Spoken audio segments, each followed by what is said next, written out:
Hello, Sunlight. Pastor Scott asked me to do a few sessions on how we build relationships with unchurched people. And sometimes we use that word evangelism. I don't like to use that word, even though it's a perfect word. It's just that so many people get wrong images when it comes to evangelism because they say, well, I can't be Billy Graham. There's no way I can be Billy Graham. And I don't want to be those guys in the suits and ties that are kind of pushy and obnoxious that knock on people's doors. You know, that's the two pictures of evangelism that we have. And most people are like, I don't want to be either one of those, so I just don't want to be a part of evangelism. And even for unchurched people, evangelism is like a kind of a dirty word. It's kind of a pushy, self-righteous. You know, that's the images that comes to people's minds when they hear the word evangelism. So building bridges of grace. Let's try that on for size. How do we build bridges of grace? And that is a picture of a pedestrian bridge at Florida International University. Pretty nice looking bridge, isn't it? They actually built that bridge off to the side. They didn't build it across the road. They built it, and then they picked it up and they moved it and set it into place. Great idea, huh? Not so much. That is the Florida International University Bridge after they installed it. And sadly, it killed some people, not only pedestrians on the bridge, but cars underneath the bridge that were moving. Because after they had it in place, it wasn't very long, and things just went terribly wrong. And in the research and the reading that I did, here's what I could find about what actually went wrong. They overestimated the strength of the bridge in key load-bearing sections, and they underestimated how much weight key load-bearing sections would carry. Sounds simple enough explanation, right? Good excuse. We overestimated, we underestimated. When it comes to building bridges of grace with people in our lives, one of the biggest mistakes we make right out of the outset is we overestimate what our role is and we underestimate what God's role is. And it is so important that we get this right at the beginning, that we understand what our part is, what we do, and we understand what God does in transforming people's lives. Changing people's hearts is really, really hard. Nearly impossible. Engaging people's hearts is really, really fun. At least to me, building relationships with people, understanding them better, being with people who are different from me, I just think that's one of the most fun things you can do. That's why Pastor Scott asked me to do this. That's why I've done it in other settings, because I just love building relationships with people. And that is at the heart of evangelism. And I think anyone can do it. I know for some of you, your personality isn't that way. You're not wired up to be extroverted. You're not wired up to be outgoing. You might be more of an introvert. I hope some of the things that we talk about in this time together will help you say, I can still be an introvert and connect with people. Because introverts, you know, it's a misnomer, because a lot of people think, well, if I'm an introvert, I don't like people. That is not true. You just have to work a little harder and invest more energy in being with people. You love people. Whether you're, history says that or not, you're wired up to be in community. Every single one of us is. And I think we leave the changing hearts in God's arena. That's what He does. We don't have to change people's hearts. We have to engage people. We have to love people. And we allow God to do what He does, and we do what He's called us and commanded us to do. And some of us, have the gift of evangelism. But that does not mean that God has reserved evangelism only for those who have the gift and that passion for evangelism. Sharing, building those bridges of grace, helping people know who Jesus Christ is something that every single follower of Christ is called and commissioned to do. It's what He's called us to do. There is a story in Luke chapter 10 where Jesus sends out His followers. And He gives them some simple instructions, says, don't take too much with you, now go. And they go, and they encounter people, They do what God commands them to do in bringing the message of who Jesus Christ is, and amazing things happen. They come back and they are so excited, so pumped about how they've seen God's power displayed, how more people want to know who Jesus is and are coming to hear him and follow him. And Jesus is excited too. He even says, I saw Satan fall like lightning. You know, whether he's talking literally or whether he's just saying, man, you turned the world upside down in what you did just now, in bringing grace, building bridges of grace to the people all around you. And then he says this is really interesting in Luke chapter 10, verse 20. He says, however, you know, they've been casting out demons and healing people and doing amazing, miraculous signs. He says this, however, do not rejoice that the spirits submit to you, but rejoice that your names are written in heaven. See, I want us to remember the difference between, you know, the power of God working through us and what our identity is, what our gospel identity is. Because Jesus here says, I don't want you to get caught up in the signs. Sometimes we can get caught up in the church. Well, we saw so many people come to Christ, hundreds of people. You know, we get caught up in the numbers, or we get caught up, you know, we saw somebody get healed, and we just get so excited about this powerful display that God showed us through signs and miracles. And God does those things. But Jesus warns his followers, don't get caught up in the numbers. Don't get caught up in the big splashy things. You get caught up in who you are in me, that your names are written in heaven, that you are a child of God. See, that's your gospel identity. And the more you get excited about that, caught up in that, the more you rehearse the gospel in your own life, the more it flows from who you are. And then building bridges of grace isn't something that you have to force. It's something that flows from who you are. St. Patrick is one of my favorite guys. Do you know that St. Patrick, who is celebrated as the greatest Irishman ever, was not Irish? Isn't that amazing? I mean, it wasn't an Irish guy. When he was young, he was kidnapped by the barbaric Irish people. He was brought to Ireland and forced into slavery. He tended sheep and did all sorts of labor that nobody else wanted to do as a slave. One day God spoke to him and says, your ship has come in, and he runs, he escapes his slavery, he goes back home.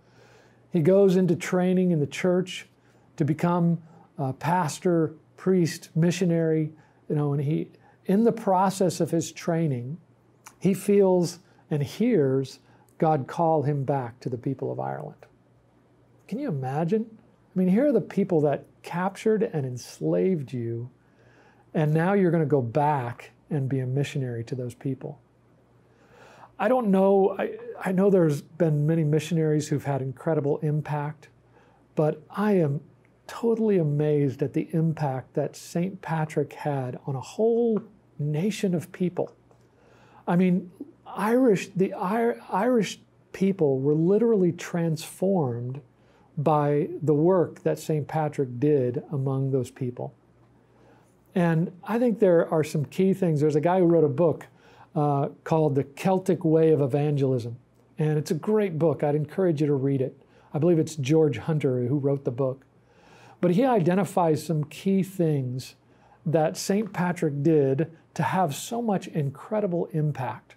By the way, there's another book called How the Irish Saved Civilization. And it talks in more detail about the life of St. Patrick and the impact that he had on the world. It's a historian. It's not a Christian perspective, but it's a historian who writes about the book of St. Patrick and the impact that his influence had on the world, ultimately. But that's another story. Let's get back to the Celtic way of evangelism. One of the first things that George Hunter talks about is that we belong before we believe. We belong before we believe. A good friend of mine, his name's John. His wife started coming to our church. This is probably, 20 years ago now, that his wife started coming to our church. They were going through a difficult time in their lives. His wife started coming to church, but that had not been John's experience. He did not grow up in church. His parents didn't go to church. It was kind of a foreign place for him. But as his wife started coming to church, John showed up, and John connected with me. And it's just amazing. We just became good friends. John didn't like the church so much. I don't think he was crazy about coming with his wife. He did. He didn't like church, but he liked me, and I liked him. We had a lot of things in common. We both loved to play basketball. We had kids around the same age, so we started playing basketball together with our kids and spending time together, just having fun as a family. And I honestly don't know when it happened. I don't know that John even knows when it happened, that he became a follower of Christ. He went from being so disconnected and far from God to being one of the best leaders that our church had. But I do remember the day that John was baptized. It was out in the park in the sunshine in the summertime in Indiana, and it was one of my highlights of ministry in my life, because here was a guy who was such a good friend of mine. That's part of what I think is so important in evangelism, is sometimes we treat people like they're a project. People know it when we think of them as projects. I never want to treat somebody like they're a project. I didn't think of John that way. I just thought of John as my friend, and I love spending time with him. But part of what God did in the process of our friendship was that he brought John to himself, and he used sometimes my words and my actions, and other people's too, not just me, to do that in John's life. And I remember baptizing him in the park and celebrating the transformation that had occurred in his life. But I think part of what happened in John's journey was that he belonged long before he believed. And that's what St. Patrick did. He would move into a village. He would move just outside of a village, and he would just begin to love those people. When they had needs, he would do what he could to meet those needs. When he could care for them, when he could be with the children, it was a culture that didn't value children as much, and he would spend time with the children. And he would just live there by those people and with those people. And it wasn't that he came in preaching right away. He came in loving. And he helped the people of Ireland gradually, slowly, one village at a time. He helped the people of Ireland know that they belonged long before they believed. And so they learned the love of God's people before they experienced what it was to be a part of God's people, to be a believer and a follower of Jesus Christ. Next thing is that St. Patrick didn't go alone, any more than I did in John's life. We were a group of people together in the church, and together we had influence in John's life. And, we don't do evangelism all by ourselves. We often think that, and sometimes we don't know what else is going on in an individual's life and who's having impact and how God is speaking into their lives. But part of what we need to understand is that St. Patrick, even though he gets a lot of the credit, he didn't go alone. He went with a group of people that were a part of his community that helped him love the people of Ireland. And as he moved through Ireland to the various places and faced incredible danger and persecution sometimes from the people who had formerly enslaved him, and he's a warlike, barbarian people in a lot of ways. So there were times he faced grave danger, and yet he didn't face that alone. He went with other people. And that group of people, as it gradually grew in number through people who became followers of Jesus Christ, that influence spread throughout the people of Ireland. So it's not something, evangelism and building bridges of grace isn't something we do all by ourselves. It's something we do in community. Third thing here is authenticity, credibility, and integrity. I think once we begin to live a lifestyle of building bridges of grace, once we understand our gospel identity, we begin to understand how vital it is that we live a life of integrity. Because if what it means for us to follow Jesus is inconsistent with the way we live, the people in our lives are going to see that rather quickly. If we talk about, loving God and have a relationship with Him, and yet we treat our employees, terribly, or we compromise in our morals. They see us, I don't know, all sorts of examples come to mind. But, if we don't have consistency, if we're not working at holiness in our lives, people see through that. And they're not going to be drawn to Jesus in us if there's not consistency in our lives. And I know at the same time that we're never going to be perfect. Hopefully we're growing in the process of what theologians call sanctification, that the Holy Spirit is making us more and more like Jesus as we grow in our relationship with Him. And that's changing. But part of what also is important right along with integrity is authenticity. That when we make mistakes, we're honest about it. We don't try to hide it. We don't try to cover it up. We want to be upfront about those things. I need the grace of Jesus Christ just as much as anybody else does. I am just as broken or more than the people that I'm in relationship with me. Just because I'm a follower of Jesus Christ doesn't mean I'm up here and somebody who doesn't is down here. I love D.T. Niles. He said this once. He said, I'm just a beggar. The only difference between me and every other beggar in the world is I know where the food is, right? That I just am excited because I know where the food is. I'm not up here telling you down there what you should do. I'm just another beggar who's found some bread. And I want to tell you where the bread is. Come eat. You can be satisfied. And Jesus said, I'm the bread of life. And I think that metaphor flows right into that we know where the bread of life is, and we want to show people that. And so our consistency in how we live and our authenticity about our brokenness is vital in how we build relationships with people. Circle of comfort. This is where we spend most of our time. This is where we love to hang out because it's the people we know, it's the places we are familiar with, it's where we find a lot of comfort and a lot of ease. So that's where we're drawn to, is that circle of comfort. That's where we want to be.